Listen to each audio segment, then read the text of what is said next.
Okay, they're all lined up in front of me, and we're going to be doing a biography of somebody. Let's do another superhero.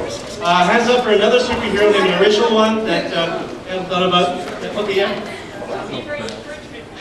What? Copyright infringement man. Copyright infringement man. Hey, are we all doing our part in downloading our fan subs and watching them on YouTube? And then, of course, we're buying them afterwards when they're... Okay, guys, what's going to happen here is I'm going to be pointing back and forth between these guys, and we're going to be telling the life story of copyright infringement man. When these guys, I mean, pointing back and forth between them, but when they cannot continue the story on, when I point to the next guy, they die. And then we're all going to shout, die. Then they're going to blow their brains out, and we're going to continue on. So, this is the story of copyright infringement man. Guys, come up a little closer, please.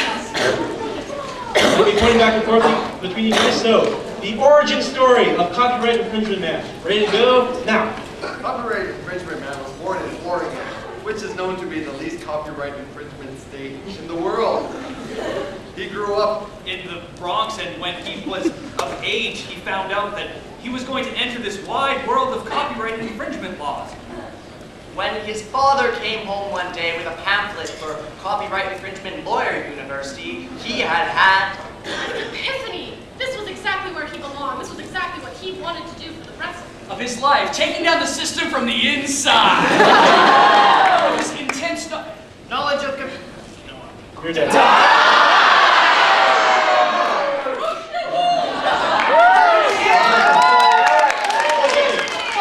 Thank you, Bob. Now, next up is the, well, how did copyright infringement get his powers? Okay, that's our next chapter here. How copyright infringement man got his power. Ready, go. A radioactive spider crawled into the lawyer's office one day and was promptly squashed. By copyright infringement man's shoe. He looked down at the ground and said, God, that was terrible. I could have got some superpowers out of that. And indeed he did, because it was actually it wasn't until the next morning that he had discovered that he had an extra limb growing out of his arm. It was in a Y shape. One was a hand, and one was a foot. Search YouTube every single day of his life from there on in. And so, copyright infringement man decided that he would take all this new discovered born on the internet and copy it again and again and again until everyone had seen his illegally downloaded copies of dirty, dirty film. It is unfortunate then that copyright infringement man was such a he couldn't take enough time off! Next up, copyright infringement man meets his arch nemesis. Okay, ready? 1, 2, 3.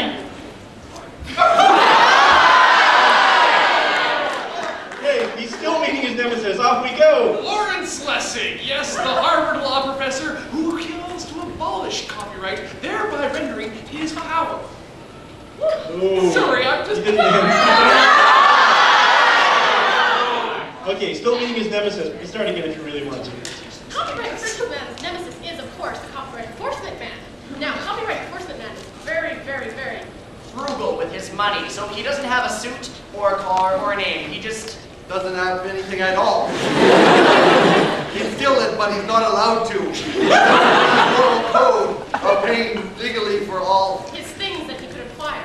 Now, copyright infringement man ran into copyright enforcer man one day on the internet, as we all like to believe. It's true, however, that while they were born from the same pod that arrived from space, they were opposites that attracted each other.